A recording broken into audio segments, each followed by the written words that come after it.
Monsieur Robert Mallet, merci d'avoir accepté de répondre aux questions de TV5 Monde. Vous avez été conseiller des présidents Clinton et Obama. Vous êtes aujourd'hui le président du groupe de réflexion International Crisis Group. Vendredi 27 avril dernier, les deux Corées se sont retrouvées pour un sommet absolument historique. C'est une rencontre qui peut paraître complètement étonnante, surprenante, voire même très rapide après des mois d'extrême tension. C'est vrai que les choses ont avancé très très rapidement, mais il faut mettre ça un peu dans un contexte historique. Ce n'est pas la première fois que les dirigeants nord- et sud-coréens se rencontrent. Il y a eu des précédents avec les prédécesseurs.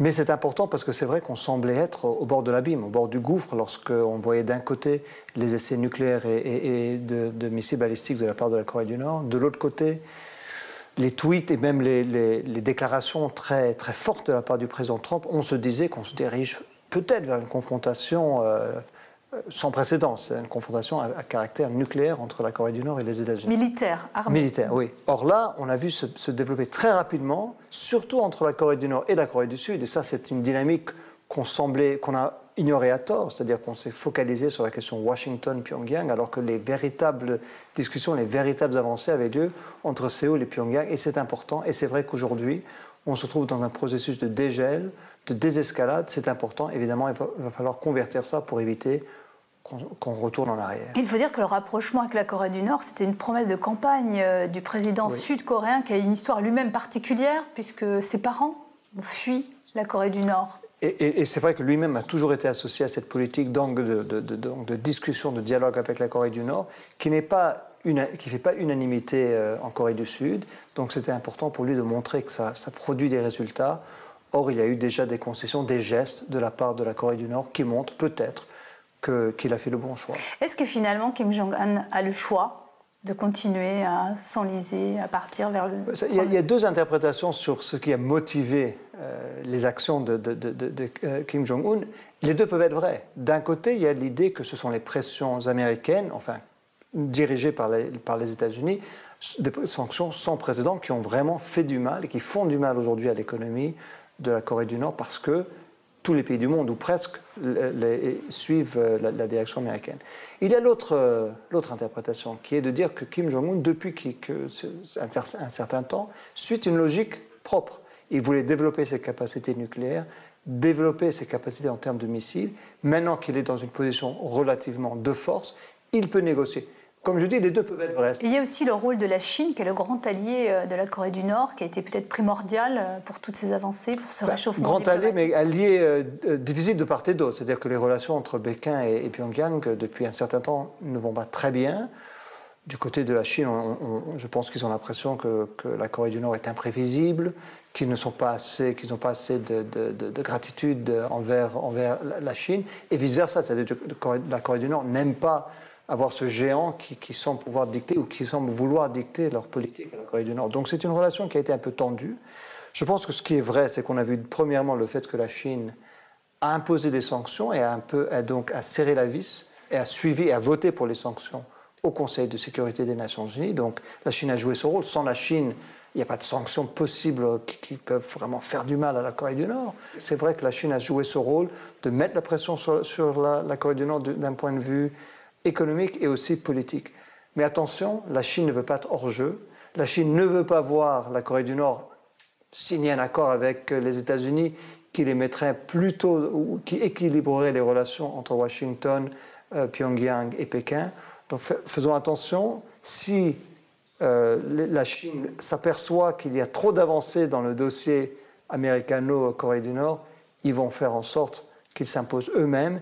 Et ils ont beaucoup de choses, beaucoup de leviers dont ils vont pouvoir faire usage vis-à-vis de la Corée du Nord. Donc ça, c'est un aspect du dossier qu'il ne faut pas négliger. Attendons voir comment il se développe. Récemment, Kim Jong-un a renoncé à ses essais nucléaires et à ses tirs de missiles balistiques. C'est un vrai renoncement ou est-ce qu'il s'agit juste pour Kim Jong-un de gagner du temps? D'abord, il y a des précédents qui montrent qu'on peut faire des promesses et puis il se termine. Pareil du côté américain, d'ailleurs. L'histoire des relations entre les États-Unis, des négociations entre les États-Unis et la Corée du Nord, c'est une histoire jonchée d'accords qui ont été violés, d'engagements qui n'ont pas été pris, de part et d'autre. Hein. Ce n'est pas seulement la Corée du Nord. Maintenant, l'engagement auquel je pense que ce qu'il est clair, c'est qu'il a renoncé aux essais nucléaires et de missiles, en tout cas pendant la durée des pourparlers avec la Corée du Sud et maintenant avec les États-Unis. Pour l'instant, il y a une offensive de charme de la part de Kim Jong-un. Il veut montrer aujourd'hui que c'est lui qui essaye de faire avancer les choses. Et puis, n'oublions pas que de son point de vue, il a eu une accélération des essais nucléaires et de missiles il y a quelques mois. Il est arrivé à un certain seuil, à un certain stade. Pas besoin aujourd'hui de continuer ses essais parce qu'il estime avoir prouvé qu'il a la maîtrise donc, de son programme militaire nucléaire. Alors, autre moment historique à venir, il y a la rencontre avec le président américain Donald Trump. Oui. Vous y auriez cru, vous, il y a 6 mois, à cette rencontre? Vous savez, il y a toujours 2 voix dans la tête du président Trump. Il y a d'un côté cette voix où il se dit « je dois être le plus dur, je dois montrer que je suis l'anti-Obama, je dois montrer que les États-Unis ne vont pas se laisser faire ». Et puis il y a l'autre voix qui lui dit « je vais être l'homme des grands deals ». Donc c'est quelqu'un qui opère toujours sur ces deux lignes, il n'en voit pas de la contradiction. Fermeté, dure, menace de guerre, et d'un autre côté, je suis celui qui peut rencontrer et faire des deals avec tout le monde. On a souvent l'impression que Donald Trump agit de manière un peu inconsidérée, ou en tout cas imprévisible. Est-ce que pour vous, c'est une bonne façon d'agir, c'est une bonne façon de gérer la diplomatie, ou est-ce que ça vous fait peur? Je n'ai pas été, avare de critiques envers le président Trump, mais là, pour le coup, je ne suis pas contre les rencontres. Je pense que mieux vaut la diplomatie que la guerre, et pourquoi ne pas avoir cette rencontre? Il est vrai qu'on peut avoir des craintes sur les préparations, la préparation du président Trump, comment est-ce qu'il va négocier, et comment il agira dans cette rencontre. Mais personnellement, je ne le critique pas, je pense que c'est une bonne chose. L'important, c'est qu'il y ait des préparatifs en amont, il semblerait que ce soit le cas, et qu'on garde tous les alliés, c'est-à-dire tous les pays de la région. Le Japon, la Corée du Sud, la Chine, même la Russie, qu'ils soient mis au courant, que ce ne soit pas une négociation uniquement bilatérale. Alors cette rencontre, c'est plutôt un effet de manche, on va dire, médiatique, ou est-ce qu'il y a vraiment des choses à en attendre?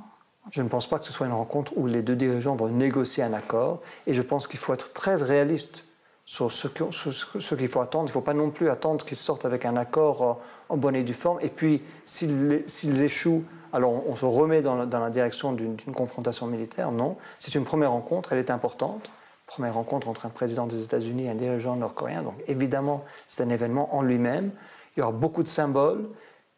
Préservons l'esprit, le bon esprit qui existe aujourd'hui pour que les experts des 2 pays et les officiels politiques des 2 pays continuent le travail qui a été commencé. Vous qui avez conseillé Bill Clinton et Barack Obama, qu'est-ce que ça vous fait de voir que finalement peut-être Trump réussit là où les 2 autres présidents n'ont pas réussi? Bon, nous n'y sommes pas encore, il y a beaucoup de choses à faire, mais j'applaudirais dès demain si demain le président Trump arrive à avoir un accord qui mettent de côté... C'est l'œuvre de Trump, ce que je veux dire, c'est l'œuvre de Trump, ou c'est le moment qui est un peu plus favorable?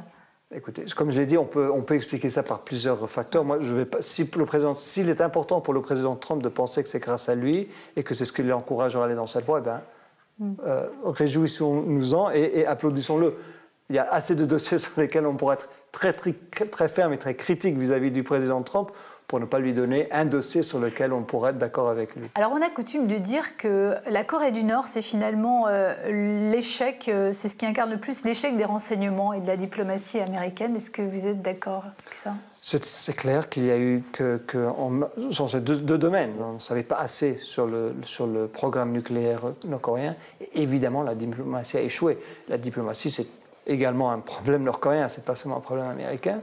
C'est vrai que ce n'est pas un dossier qui a réussi. Et encore une fois, si sous cette administration, on peut faire des avancées, que ce soit des avancées qu'on protège et qu'on préserve, eh bien oui, tant mieux. Et on pourra toujours faire l'historique de ce qui s'est mal passé par le passé. Merci Robert Mallet d'avoir répondu aux questions de TV5 Monde. Merci beaucoup. Merci à vous.